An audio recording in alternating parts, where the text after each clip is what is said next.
Hello everyone and welcome to Adventures of Alice and Bob, the podcast where we get root access to the people shaping the world of cybersecurity today and find out a little bit about their journey, the events that have helped shape their career and what still keeps them up at night. Today I'm delighted to be joined by Gary Bowser, a tech industry veteran whose journey spans from early home computing, where he established a name for himself, supporting Texas Instrument devices, into repairing video games consoles and the often controversial world of game console hacking and modding. In 2020, in an extreme example of nominative determinism, Nintendo came after Bowser and Gary's life was changed forever. Gary's experiences offer unique insight into the evolution of technology, how systems have changed, and some of the challenges of digital rights and the ongoing debates around the right to repair. So thanks for joining us today, Gary. Thank you for having us. Yep. And I've got to start with, I know this is a podcast format, but I've got to tell listeners that you are surrounded by the most wonderful retro tech and games and software. Maybe you could describe to people what's going on in your office space there. Well, since I'm now back in Canada, I have my freedom, I decided to go back to my original love and passion, which was Texas Instrument home computers. And those came out in the late 70s and lasted until the tech crash in 1983. And after 1983, I started becoming a third-party supporter. So I started making hardware and software for it. And I had most of these systems in storage over the years. I was living in another country, Dominican Republic. And then when I got released, I got deported back to Canada. So I took them all out of storage, and I've been up and running them again, getting them back up in the line. And around the walls, I have all the original software. Those are the full manuals that are stored in frames. And I'm in the process of upgrading all the machines. All the machines now run on VGA monitors instead of old CRT tubes. And that's been because people in the recent years, retro tech has become more popular again. There's the insurge of people using little devices to simulate the video and allow it to work on newer screens. The most popular device, the Pico 9918, uses a Raspberry 2040. You plug it in place of the old video processor, and it does the same thing that it used to do and give you higher. So I'm testing all that new software for other developers, and I'm starting to work on my own new upgrades for the systems as well. Well, it's fantastic to see you getting back to those roots. And let's start off our journey right at the start there then, because there's the term hacker that gets bandied around a lot these days and is often used in a very negative way. But, I'm under the impression that you're a hacker in the truest sense of the word, someone who sees things, wants to understand how they work. Basically the same way people were in the 50s, wanted to figure out how cars work, took apart the engines, modified the carburetors, stuff like that. I'm that traditional type of original hacker that understands the building blocks and everything. And where did that, first spark of interest in engineering, computers, technology come from?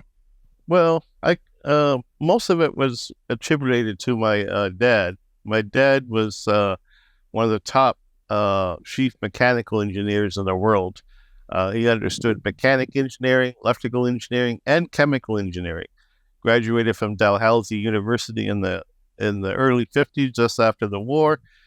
And he worked for all the large companies at the time that you can think of. Reynolds Aluminum, Tuck Tape, Johnson & Johnson, you name it. He was the go-to guy.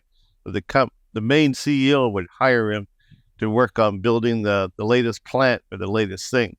So I already had influx of technology around me. I seen it every day.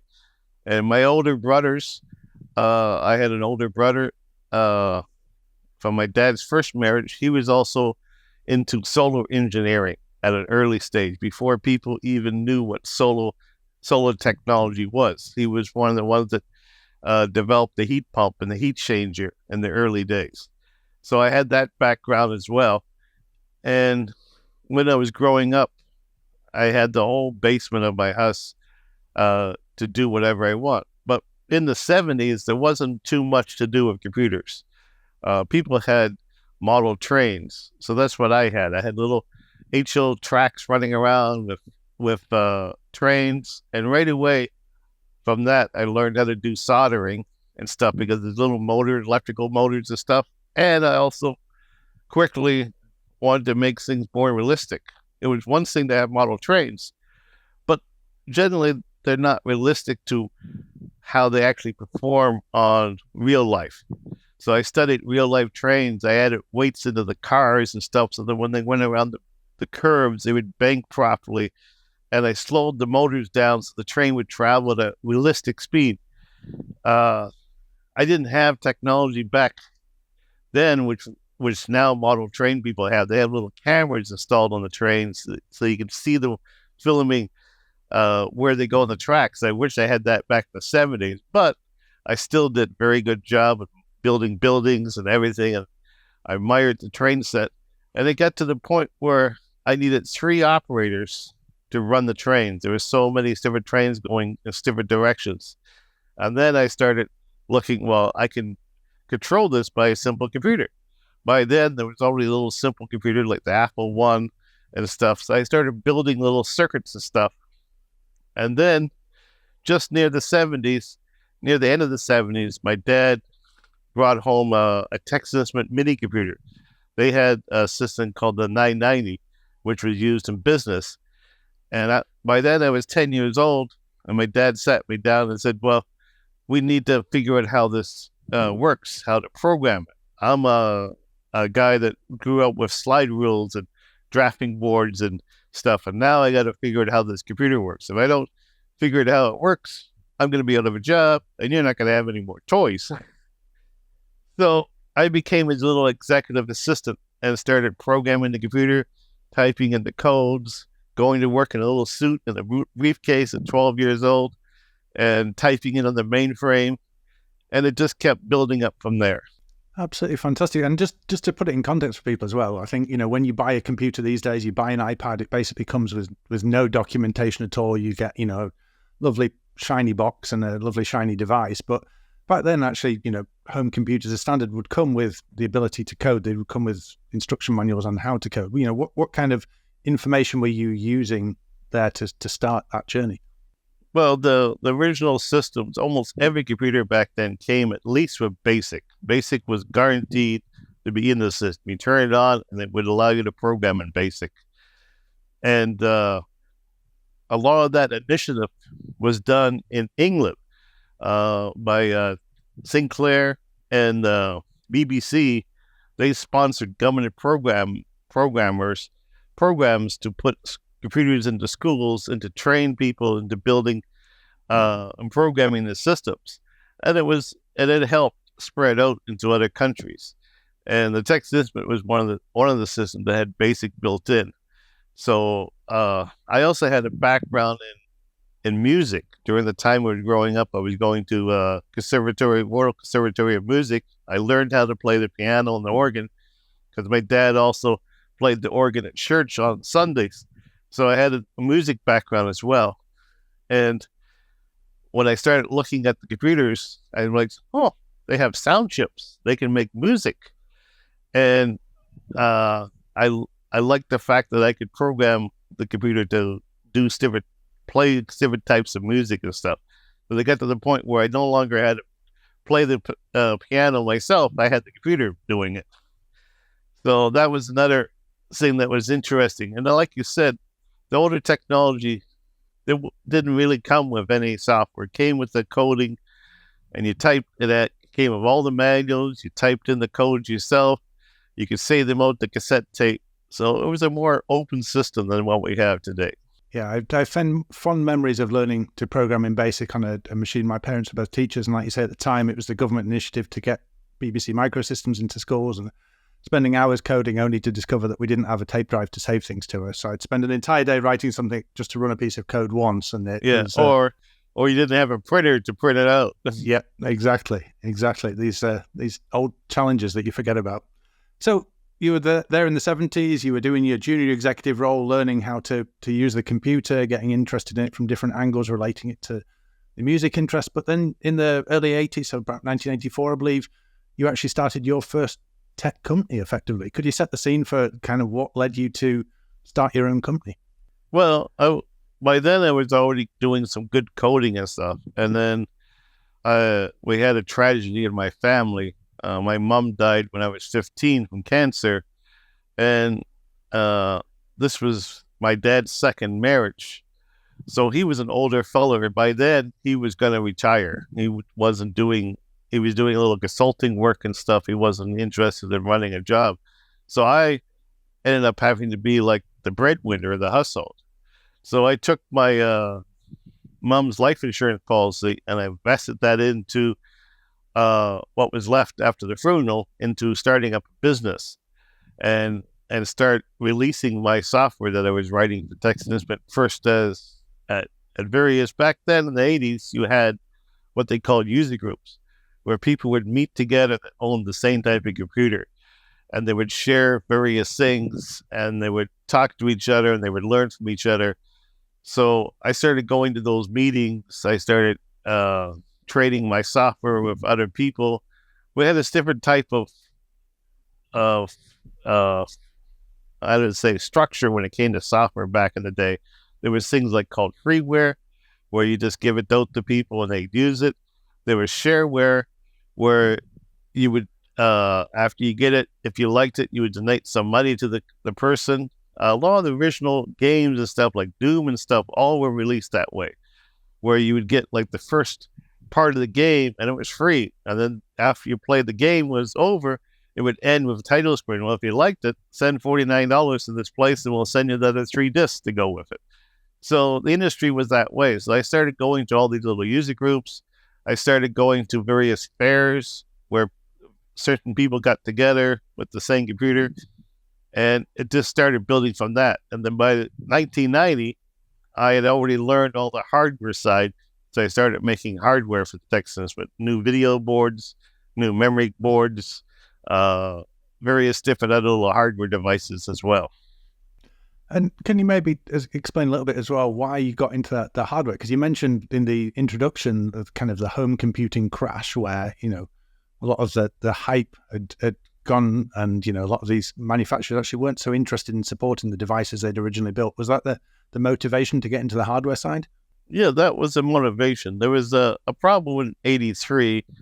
All the tech companies, Commodore, Texas Instruments, Atari, they all had issues. There was too many different systems out there. That was the problem.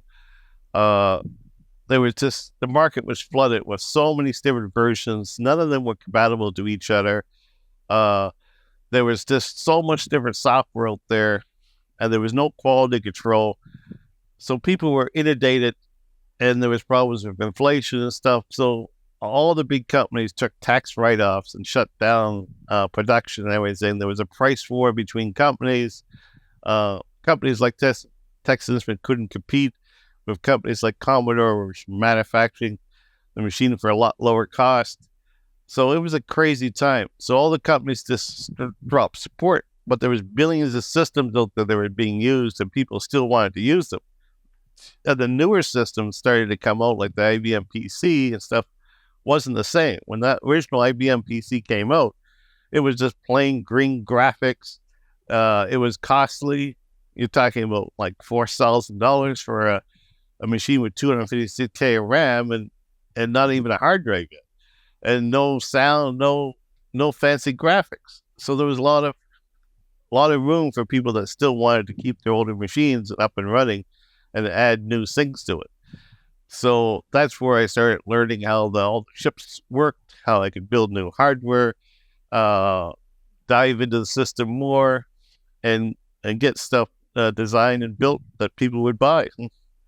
And were there any challenges to going in? You'd obviously been creating software, everyone kind of understands that model. Then you started going into hardware.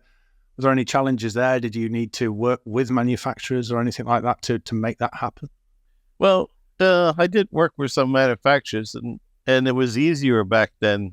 Back in the 90s, companies wanted to sell their ships and stuff, and all you had to do was talk to them, and they said, okay, we'll send you the manuals, we'll send you the stuff, we'll send you a couple ships. And there was a lot of still electronic stores that you could walk. Radio Shack used to sell parts and stuff. And here in Canada, we had a place called Active Components. You could walk in, go up and down the lines, buy the RAM chips you wanted, the CPUs. It was like now you don't have that. Everything is changed. If you want to order something, you have to have it shipped in, and everything is. And if you want information from a manufacturer, you have to sign NDAs and license agreements. It's a lot more complex for people that want to get into doing technology now compared to where it was in the 90s. People wanted to push it out, wanted to sell the stuff, so it was much easier. And I believe you actually obtained a license from Texas Instruments in order to modify their OSs to maybe accommodate some of these hardware modules you were building? Yeah, that is correct. They were more willing back then to do licenses and stuff. Now, if you ask them about licenses and stuff, they say, well, we don't even have a license department. We don't even have anybody in that area. We can't even do that anymore. But they released a lot of their older stuff to the public domain as well. So that is good as also. And what were some of the challenges you came across, like running a business there, having to be the breadwinner and trying to learn how to do all these things at the same time, make software, develop hardware? There wasn't too many challenges. I mean, I was always pretty savvy when it came to math and stuff, so I could handle the financial stuff. And I knew how to travel around. One of the things with my dad is when he worked on various plants and stuff, he would be the one there to break the ground and to get it off the thing. And since this was his second marriage, he didn't want to have problems like he had with the first marriage, where he was away from his kids and his wife. So he would take my mom and me with him to the various locations. So I already had a world experience of going to other countries and other locations, and so it was easier for me as a young kid to travel, to go to the various fairs and stuff to promote my wares and stuff. So that helped as well. And the only challenge I had near the end, and this would be in the 2000s, is it got harder to travel with a bunch of computer equipment after we just had the anniversary of 9/11 yesterday. So I stopped traveling after that. Airlines didn't want you to taking all these heavy computer equipment on an airplane, so it wasn't the same anymore. And in that sort of period before the 2000s, really, obviously you'd been doing the Texas Instrument thing since the 70s and 80s. The kind of Windows PC had come around and started to dominate and really, consolidate the market around that. And you moved into that area, I believe. You started building PCs and looking at that sort of area as well. Right away, near about 92, I think late 92, 93, I was doing so well with the Texas Instrument stuff that I started getting interest from outside companies, and I formed a small corporation called New and Improved Technologies, where I was the CTO, my dad was the CEO, and because he got remarried again after my mom died, she was the CFO, and we had a couple investors, and I started using my knowledge of the Texas Instrument processors to build little embedded computers that would go behind flat screens and kiosks and stuff like that. And we had a number of government contracts to put signs in like subway stations in Ontario, Canada Post offices, various Ontario Science Center, which is closed recently. We were doing lots of little embedded projects around, and that was very successful for a number of years. We had some employees. We had a 3-story building. We were pulling in 68 cells in a month. It was good business. But unfortunately, it was all based on the Texas Instruments stuff, which I knew. And then Windows came along. And we also had government financing to run the corporation. And the people that kept renewing the grants and stuff, they wanted everybody to switch over to Windows 95 once Windows 95 came over. And for what we were doing, it wasn't ready yet to handle that. So unfortunately, that corporation fell apart, and I had to start something new. But I've always been able to reinvent myself, and always have I'm always figured on how to have a safety net, even back then. Even though I was CTO and I had a majority of the shares in the corporation, and all my stuff, like my Texas Instruments stuff, and my equipment and my software, I didn't sign over the rights. I leased it to my corporation. So my original company leased the technology to my corporation. So when the corporation fell apart, I was the secured creditor. So I was able to take all my technology and stuff back with me. So I'd already knew about IP rights and stuff like that at an early age. So I secured myself that way. And that's when I started going into building Windows machines for customers. I started a new little company called Team Xecuters, and we started building little desktop machines for accountants, law firms, stuff like that. And that kept me going through the late 90s into the early 2000s. And did the Windows side of things and kind of the new Intel chipsets, did that have the same appeal to you as the Texas Instruments stuff, or was it just you just needed to do it? It didn't. It was just a way to make money. It didn't have the same appeal. I found the software a lot more buggier, a lot more issues. You started to see, of course, viruses. You started having more conflicts. It wasn't the same. And it wasn't instant. The beautiful thing of the older computers is you turn them on and boom, they work. They have encoding in their ROMs and stuff. You don't need hard drives and stuff. I mean, a lot of the systems run on a little cartridge. You plug it in and there it is. You want word processing? Push a button, boom, it's there. You want spreadsheet? Push a button, boom, it's there. You don't have to install a program. You don't have to have a hard drive. You don't have to have, the user doesn't have to worry about file corruption and stuff like that. So I started to see that issue with the Windows machines. And as you mentioned earlier, I did some virus stuff. One of the first viruses I encountered was the Chernobyl virus after the disaster of Chernobyl. And because that was a low-level virus and how it wiped out the BIOS on the IBM PC, so the PC wouldn't even boot up anymore. And I had knowledge of BIOSes and stuff. That was a low level I could understand. So it was very easy able to recover machines from that, reprogram a new BIOS chip that matched the motherboard, find the missing front of the hard drive that it wiped out with the file location table and stuff, and get the system back up and running. So that was my first experience, and that helped, having my low level background. Oh, that's fantastic that you're taking that all the way through and actually having that low-level understanding. And actually, we'll come on to this further in your story, but that's been a thing that's kind of continued throughout your journey there. So we've seen you transition from Texas Instruments into the world of Windows PCs, not particularly happy with them, but then actually this kind of other kind of PC comes on the scene, this other kind of computer in the form of the games console as well. And these also took your interest. What was it about, looking at games consoles, repairing them? Were you interested in gaming, or was it more you're interested in what the hardware was doing?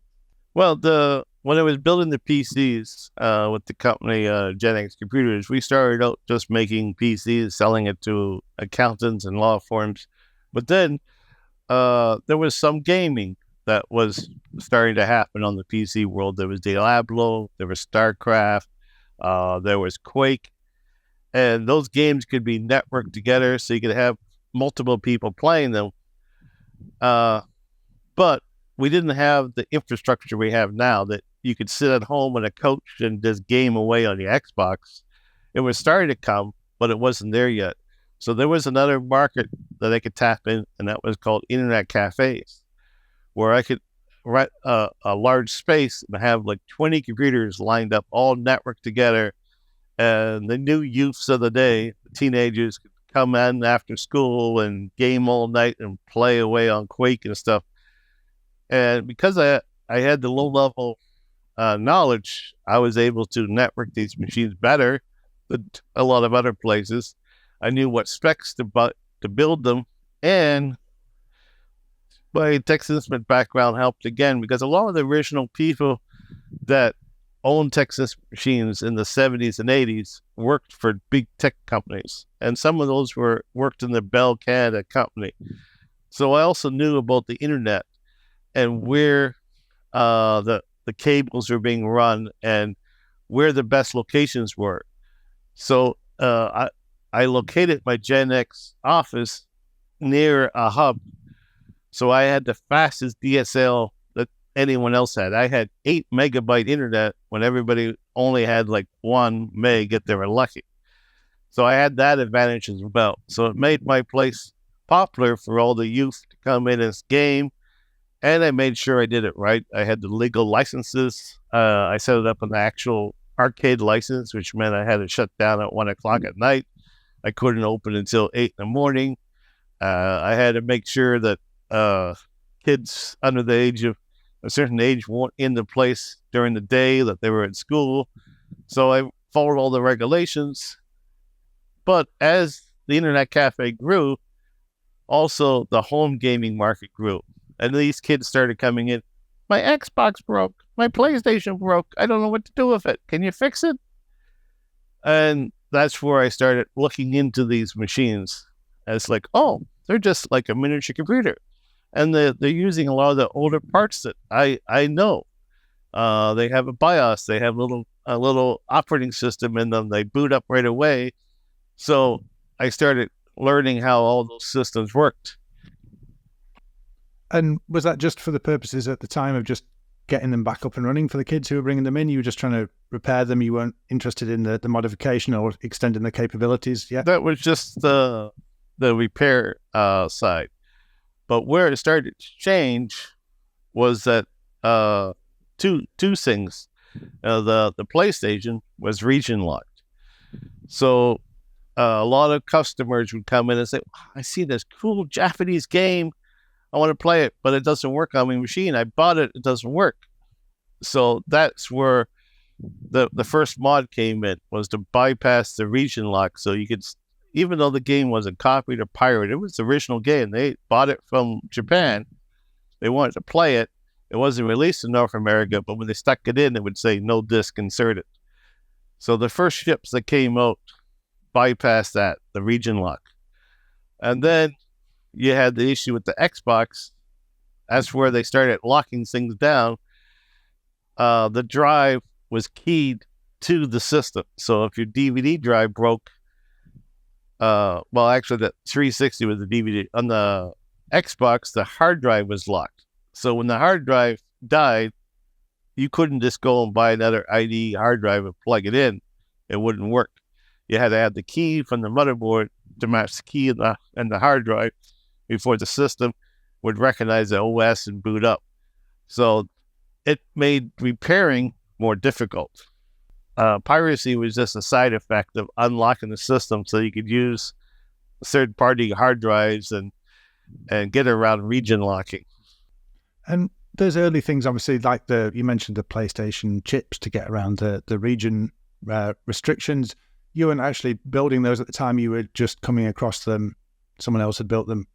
Yeah, I started. That's where I started building my online persona, going on to forums, IRC, chat places, starting to learn, talk to other people, and getting the resources needed to do that.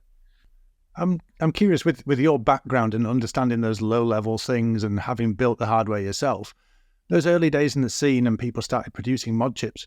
What did you think to the way other people were approaching the problem? Were they going about it the right way? Were they overcomplicating things?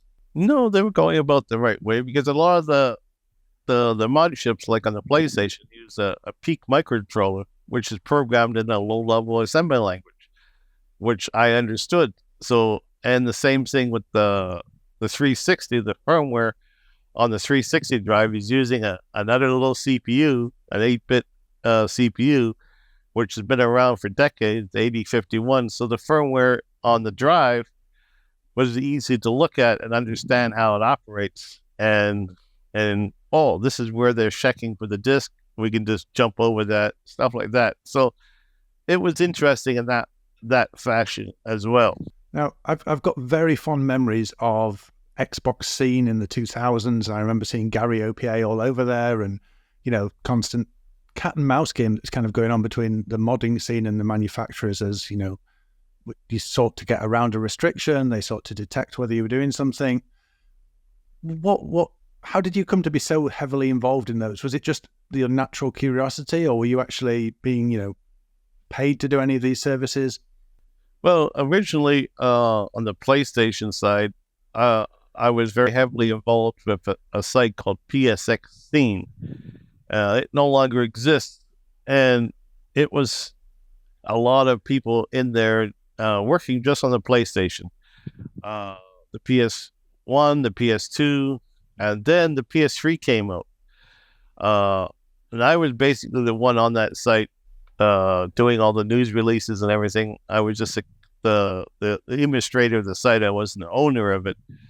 And then another person that was very famous, with GeoHot, which cracked the first iPhone, he posted the root key for the PlayStation 3 on the site I was administrating.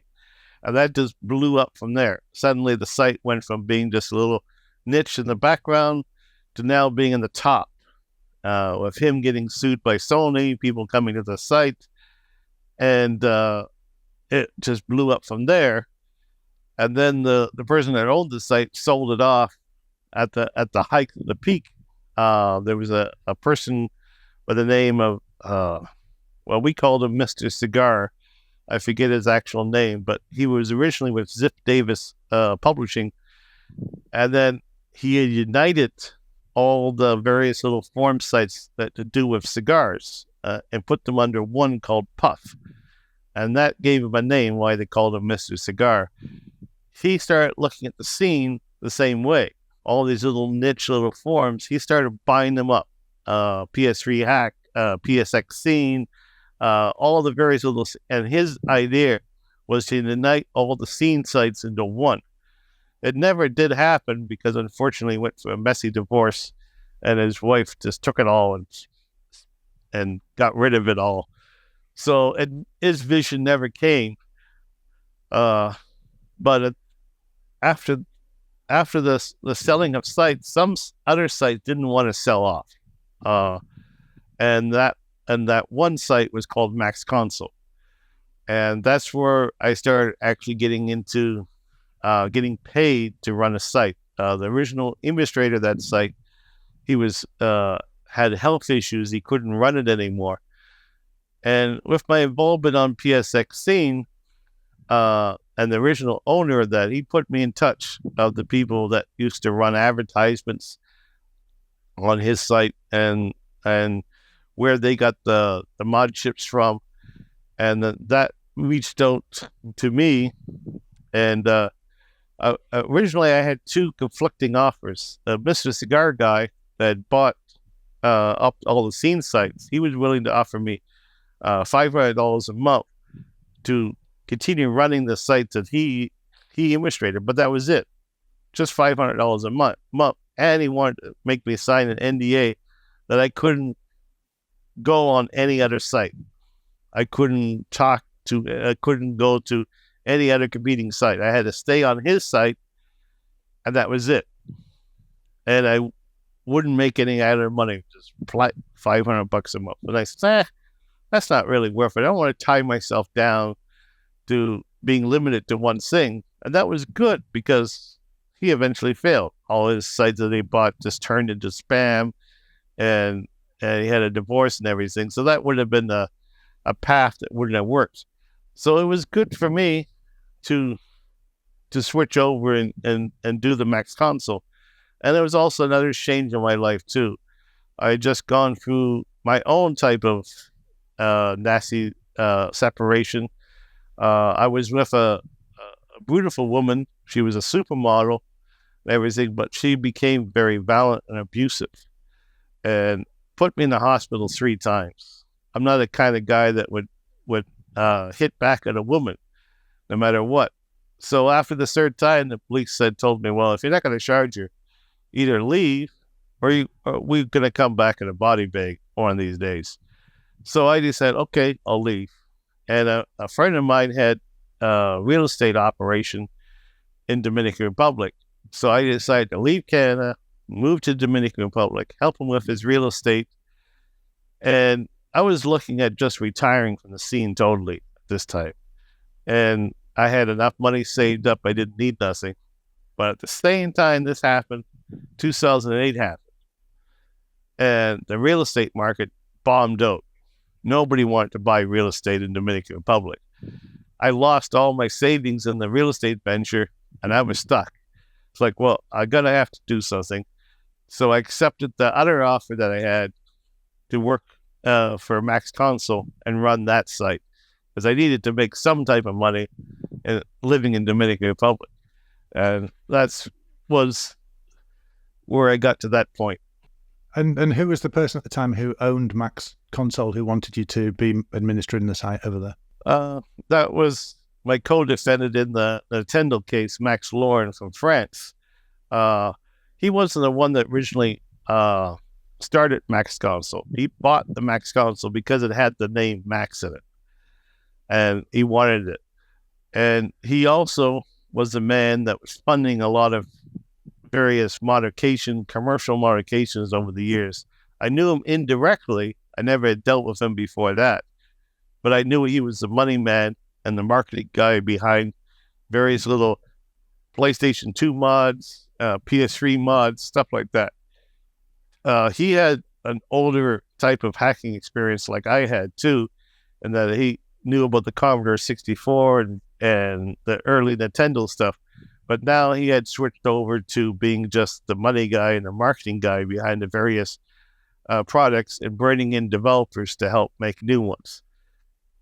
And Max Console was like his news site. It was legit, and then it posted about regular games, the homebrew and other stuff. But the deal with him was I could do whatever I want with the site, earn all the money from the advertising. He would pay me a small amount of money as well, like $500 a month, but I would get the advertising revenue. I had free control to do whatever I want, no NDA. And the only requirement was that when he released something new, I would post the information about it. Got you. So you weren't actively involved in the development of the mod chips, the sales of the mod chips. You were running the forum. There was a popular forum, and they posted the announcements when new versions came out and new things were on the scene. That was I no longer was getting my hands dirty into actually doing any coding or anything, just illustration work. But it started to expand after that. As his devices got more and more popular, he needed people to test the devices. So I became the middle person in between the developers, the testers, the resellers, because I'm a very public speaking person. I don't have no problems like going onto this podcast, various other places. I've always been a public speaker. And a lot of people in the hacking development world aren't like that. They're more artistic or loners. They don't have the people skills, the interaction. And I'm the kind of person that can get along with anybody. I figure out their personality. I work with their defects or their advantages. So I was a good glue person that could filter the information. Okay, talk to this developer. This is what it's saying. Oh, this tester is doing this. Okay. And so I relay the information back and forth so that neither of them would get upset at each other because they can't handle each other's personality, stuff like that. So I became the glue in between everybody. So as you're gluing those things together, the popularity of some of these mod chips is starting to take off. Were there any warning signs that the things you were moderating on that forum might actually start to lead to some legal troubles? Well, there was a little bit of warning signs, but it really didn't. Back when it was just Max Console, if somebody got upset, the normal thing would be cease and desist, and the company would reach out. Like Take-Two, when they had an issue, they would send me a cease and desist, a letter, whatever. I take down the information. Activision, when they had a problem with the Skyliners, the little toys being hacked, and I posted some information about that. They said, okay, can you take that down? Yeah, no problem. Take it down. Sony's SDK gets leaked or whatever. Hey, don't talk about that. Okay, fine. Take it off. It wasn't wasn't too bad. I had a good working relationship with all the little publishers and other companies. Where the issue started was in the later issue with Nintendo. The Team Xecuter company, I wasn't directly involved originally. It was owned by other people, but they didn't want to keep going with the Xbox scene anymore. The original owners of Team Xecuter, they got married, they had kids, they had problems with the taxes as well. So they wanted to separate themselves with that and go legit. So they sold off the Team Xecuter brand and the sites and stuff to Max. And it sat there on the side for a while, not being used. But then the Nintendo Switch came along.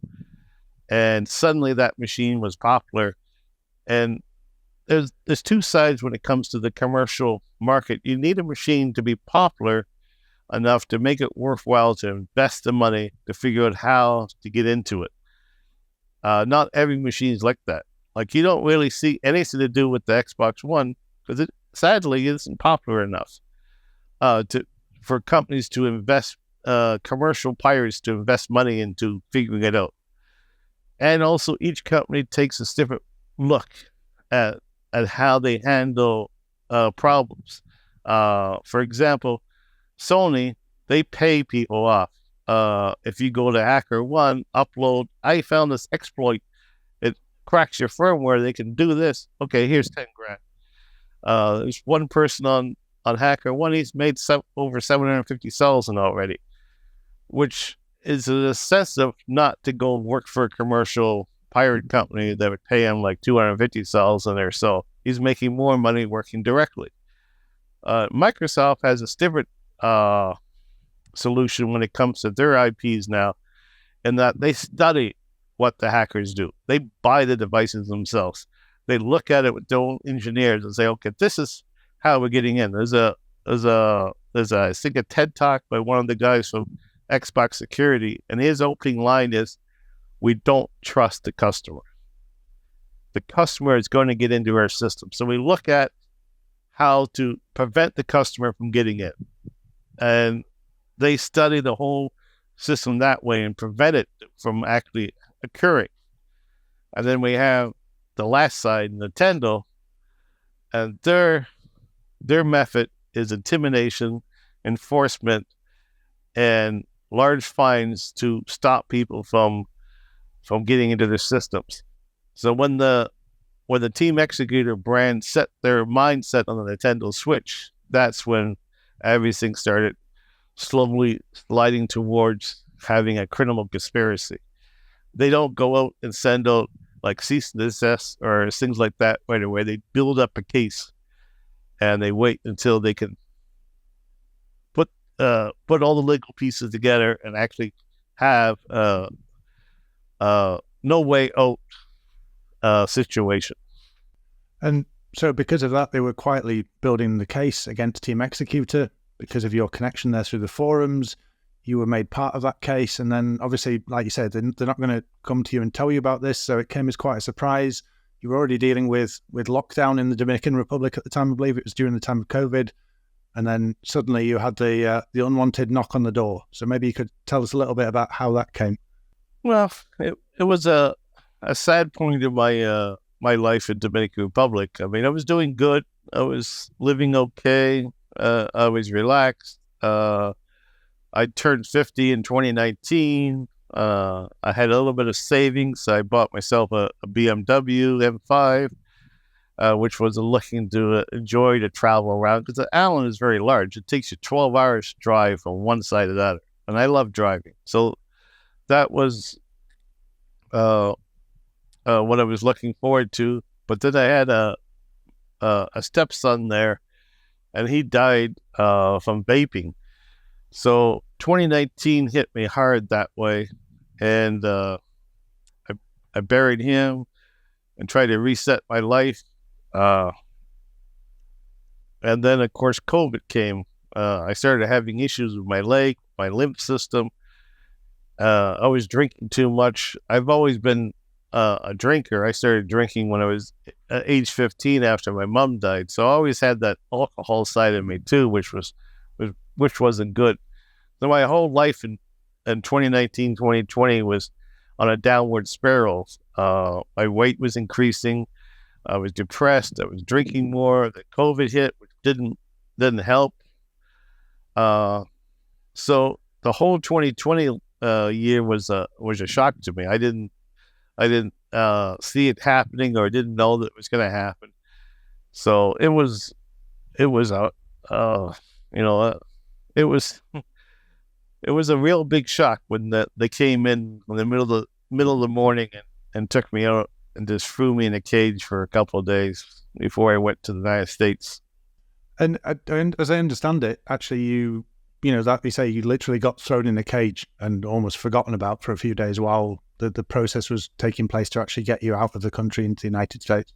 Yeah, it was. They didn't do the proper due process because of the COVID restrictions. They had more power to not go through due process. It wasn't taken in front of a judge. There was no extradition hearing. I didn't know what was going on. They basically did an emergency deportation because I'm a non-resident alien living in a country under lockdown. So they did more martial law type thing. Timing was perfect. If it was any other time when there was no restrictions, I would have had to see a judge in Dominican Republic. I would have had to go for a proper extradition. I could have got some type of bail release. It would have been costly because lawyers in Dominican Republic rip you off big time. That's all they are into. Like, how many pesos do you have in your home? So it wouldn't have been a nice situation that way either. But I would have had more of a legal process. This way, I didn't even get to talk to the Canadian government, didn't even get to see a Canadian representative. I knew English and Spanish, and they talked like I was speaking Russian or German.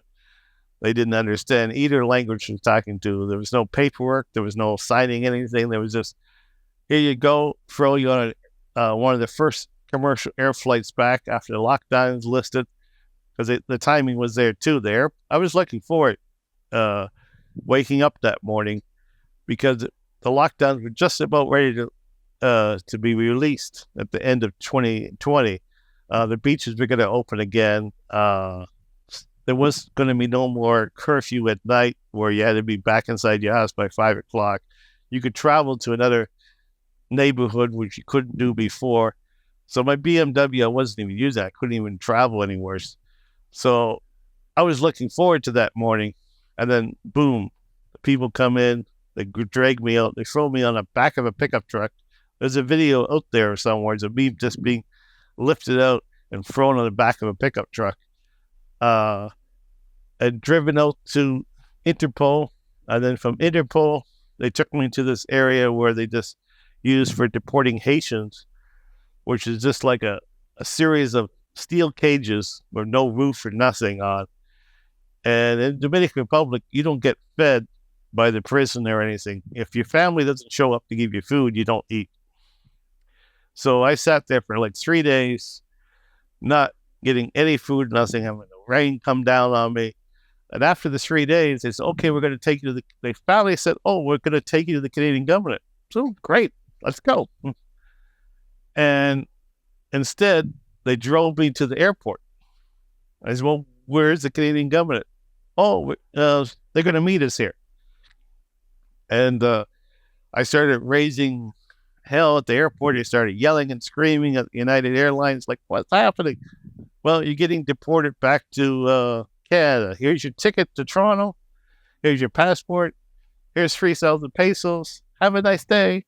Bye. Like, okay, well, I guess I'll deal with it in Canada. So I got on the plane and finally had some peanuts to eat on the airplane.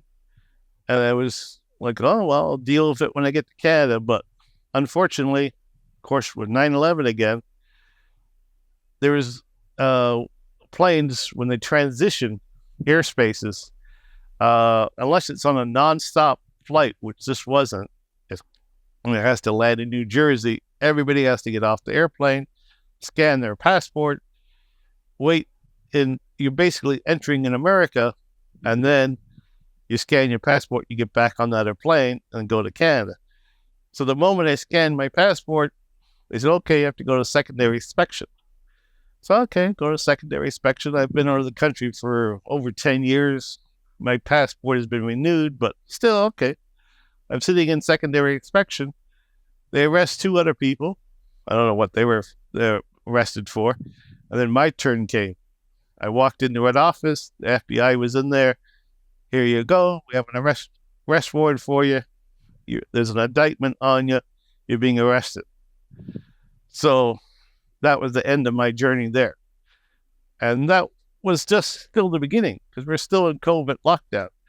So they take me to the nearest county jail. And the county jail doesn't usually have federal prisoners. It's just a local county jail. The feds told the jail people, well, we're just going to leave him overnight. We're going to pick him up in the morning and take him to where he has to go.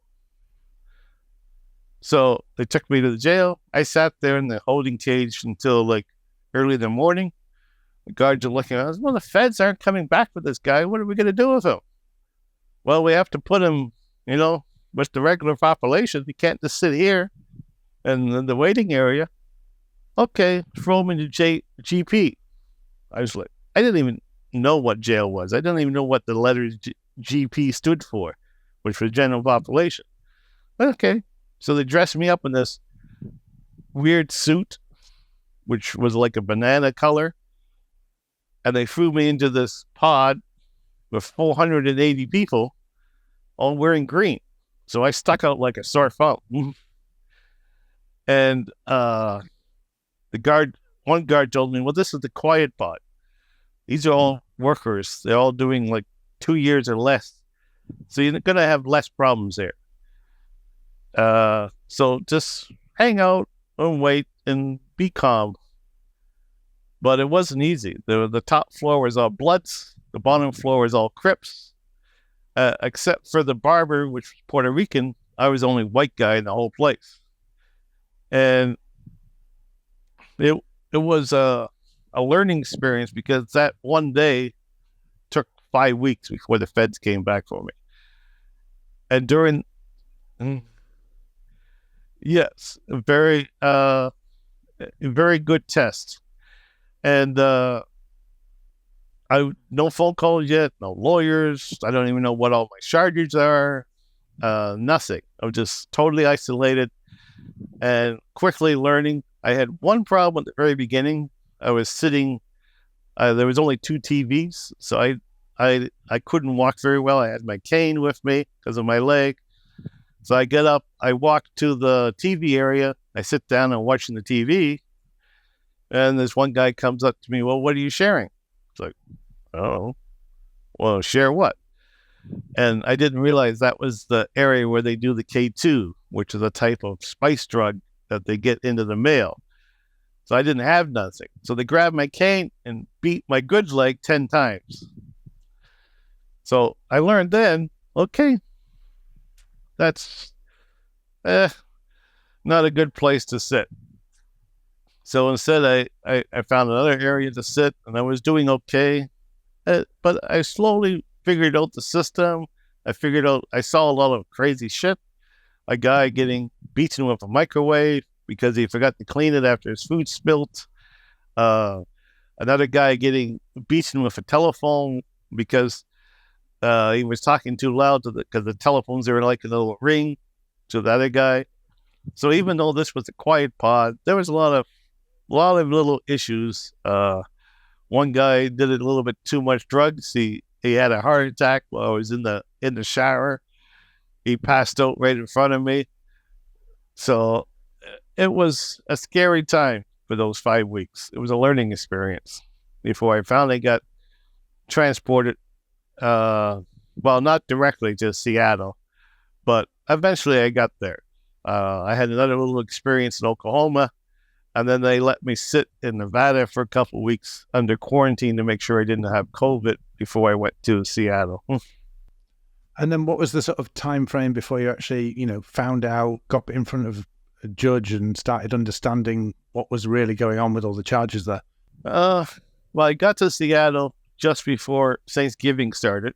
So finally, the first night in Seattle, I had a good meal, a Thanksgiving meal. So that was a blessing. But there were still problems with COVID. So we were in quarantine for a couple of weeks. But after that quarantine was over, I finally went to a judge in the early December, but it was just a video court. They transported me there and everything. I sat in a room with video screen, and this was going to be my detention hearing or bail hearing, which of course I couldn't get because one, don't have a lawyer yet. Two, I'm a Canadian. I don't have any ties in America. I'm a flight risk because I have a valid passport. So it was send him back to jail. So then I knew what my charges were, which was a long list, over 14 charges, wire fraud, money laundering, all this stuff. Is like, what, all these charges? And sent him back to jail. They swabbed me again. Oh, you got COVID, by the way. Aha. Up to the sick ward. It's like, what? It's a video court. There's no one there. How did they get COVID? So then I spent a couple more weeks in now the sick ward, and I did get sick, actually. I got very sick. So something happened. One of the guards had COVID, or there was this other guy they brought in off the street that had a bail hearing that day too. So something happened. I shitted myself for like 2 weeks. Instead of having a temperature, I went the other way. My body shut down. So I had like hyperthermia, like I was getting thrown in a cold lake. The nurse would come and check my temperature. Like, shit, it's 65 degrees. Give him some blankets. What's happening to this guy? And that was a hell of a 2 weeks. And of course, still no lawyer, can't make no phone calls because of COVID, nothing. That finally ends. I test negative. They send me downstairs to the regular unit. And finally, okay, we're going to get somewhere now. Oh, guess what? Everybody else down there has COVID. We're still in lockdown. You're going to have 2 showers a week. That's it. No phone calls, no computers, no nothing. That's it. So that went on for a couple more months. And it wasn't until February before finally, okay, we're going to allow you 2 phone calls a week and 3 showers per week. And then finally, I was able to get a public defender and start working on my case. So it was a slow process in the initial beginning. So obviously on your part there, even before you've actually started defending yourself and going through the court process properly there, huge amount of suffering, huge amount of challenges you're dealing with there. And then on top of that, all these charges that have been brought against you. Was there anything that really stood out? Were you surprised by the magnitude of what they were alleging? I was surprised when I first started to see it. The things like the money laundering and the wire fraud is like, I wasn't surprised under the DMCA type of laws, circumventing technology measures. It's like, okay, I know what that is for. But what's wire fraud and money laundering? I didn't do that. So that was something to work on as my main part of my defense, because having that meant I would end up doing 20, 25 years in prison, maybe more. Getting it down to just the technology measures, I could deal with that, because that would be 5, 10 years. Usually only 5 if it's your first time and I have no criminal record. 10 if I get caught again, instant 10 years. No questions asked about that. And just fast forwarding a bit then, so you're going through that, you're trying to defend the charges. What was the end result for people who aren't familiar with the case? The end result was we ended up accepting a plea deal at the very end, which guaranteed it would be less than 5 years. My lawyer was hoping that it would be 20 months, basically time served. But in the end, the judge settled with what the probation office was recommending was 40 months. And the only reason he settled with that, And he told me in court, you can see in the transcript, is because I went through the hardship with the lockdown of COVID and everything. And I spent the first 6 months not being able to defend myself, make a phone call or anything. So he told me, count your blessings that you got arrested during that time period. Otherwise, you'd be doing the full 60 months, the 5 years. So that helped me there. And I believe that Nintendo sort of made a calculation on what they believe were their lost earnings from Team Xecuter as well. Well, that was a second part of it too. While I was in jail trying to defend myself and get rid of the money laundering, the wire fraud charges, Nintendo, because now I was in Washington State, I basically became a resident of Washington State after a while being there. So they could now legally sue me there. They couldn't sue me in Dominican Republic. I wasn't living in Canada, but now I was basically living in Washington State. So they were able to open up a civic lawsuit. And that took some doing and some adjustments, but I was able to, keep the two cases together, able to have the same lawyer. So it was easier to settle there. And the judge in the end of that one came to a $10 million settlement, which is, I mean, the amount of damages, if you look at it, would have been a lot larger than 10 million. That's the problem, because the way the technology explain it is they see it from point of lost sales. So for every console that gets modified, they estimate that they sell 2 less games compared to when someone doesn't modify the system. People still buy games even though the system is modified, but their experts claim that they, on average, 2 less games are sold. So you take 2 games times the value of the game, which is like $60 each, times the percentage of machines that are possibly hacked. And let's just say a very small percentage. Let's say only 500,000 are hacked out of millions sold. That still ends up to a very large figure. So, and realistically, looking at Team Xecuter, they probably sold a couple million units or more, and that's just on the Switch alone. We're not looking at talking about Nintendo 3DS or Nintendo Wii or Nintendo DS or the classic Mini, which was also hacked. So there was a lot of other systems too that they mainly concentrated on the Nintendo Switch. And I know sort of the view was that they really wanted, you were the only person involved in this they caught. I think they believe they did catch Max, but he managed to kind of talk his way out and get back to France and remains in France. So they wanted to make an example out of you there. Do you think that's actually done anything to change what's happening in the scene in general? In some ways, it stopped the branch from Korea. Of course, there's no more Team Xecuter, and it stopped a lot of the resellers. The resellers now don't do advertising like on forums like they used to. Now it's more we sell it AI Express or they sell it via Telegram channels or stuff like that. They're not as more open about it.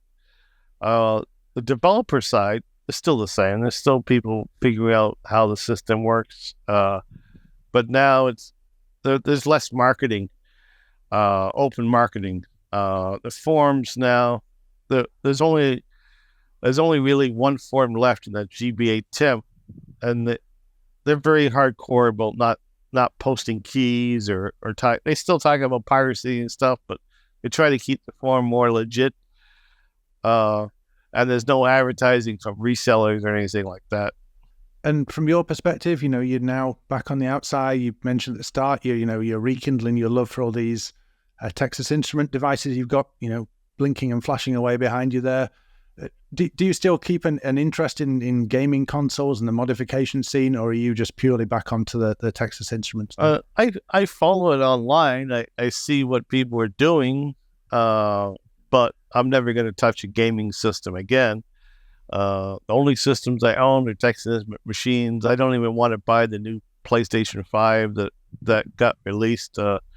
I have no interest in that whatsoever. I want to get back to the roots and only deal with the actual real hardware and make improvements. My vision is to eventually take all the Texas Instrument parts that I have and make a new system.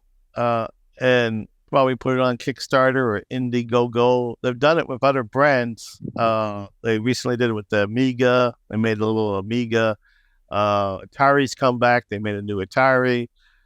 And they just recently did a new Sinclair again. The one problem of making a popular new Texas Instruments machine is that it doesn't have the same appeal market-wise out there for the non-hobbyists, because most people, when they hear the name Texas Instrument, they think of the calculator company, not the computer company. So that market is still small, but there's still a good amount of developers that are very keen, that think like me, older, and we want to put together something that basically brings in all the latest technology, but still keeps the original open spirit. I mean, like how we upgraded these machines to handle VGA monitors. There's people that have made devices to use SD cards. People are working on devices to use USB ports. They've done like a USB keyboard interface and stuff like that. So I know a huge number of our listeners are really into the, I don't want to say retro tech now, but, the kind of things that you're talking about here, the classic computer systems, a lot of them grew up on them. A lot of them have them in cupboards and garages and storage that they may be thinking now that they want to get it out, clear the dust off and see if it still boots. If they're interested in the work that you're doing and want to find out more or want to reach out to you to ask questions, discuss those, where's the best place to track you down? On the three places I'm most active is my Twitter. I have my own Twitter account that I make posts on. The only forum site that I deal with now is called Atari Age. They got bought by Atari, and the owners of those are very open for other systems. That we have a dedicated area on that system, on that site, just for Texas Instrument. So you'll see I've made like over 2,000 posts in that particular area, and I have a small Discord server as well that I post stuff, and I have little channels for each of the classic systems. Fantastic. And I believe there's GaryOPA.com as well. That's your personal one? I lost my original domain. Unfortunately, I used to have an OPA domain, just OPA, but all my domains I owned expired while I was in jail, because of course there's no way to renew them.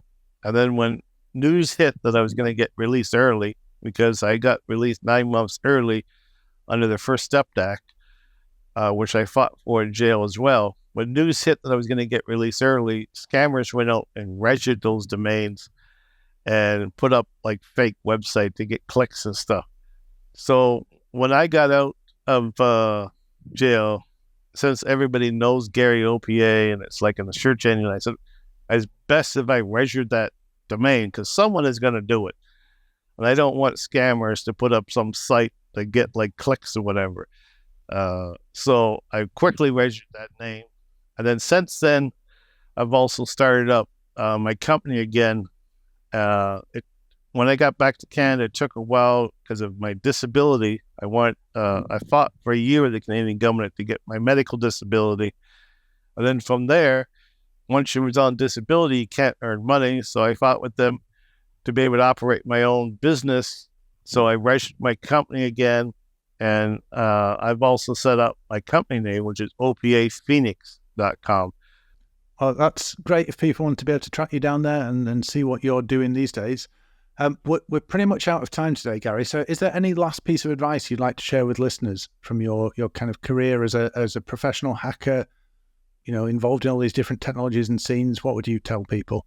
Well, don't get arrested for what I did. If you do find exploits and stuff, talk to the company. Just disclose it.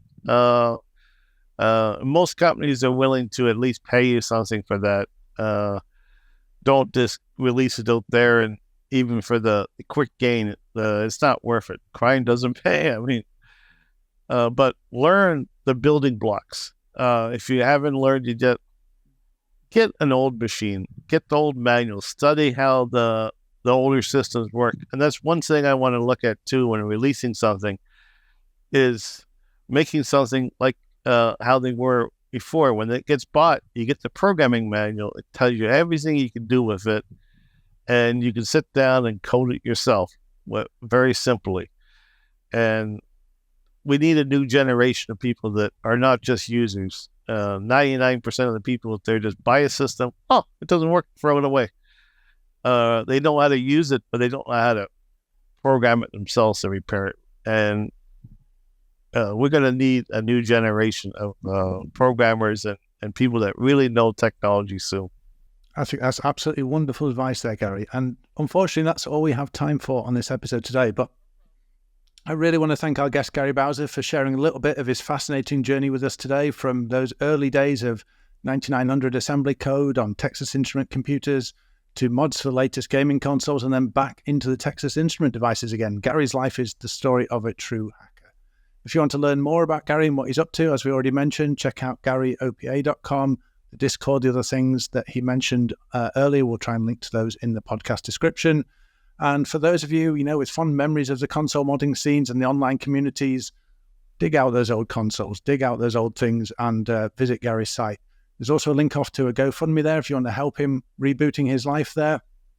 As always, thanks to our super producer, Jesse, and the team at BeyondTrust who make this happen. This has been The Adventures of Alice and Bob with Gary Bowser. Thank you.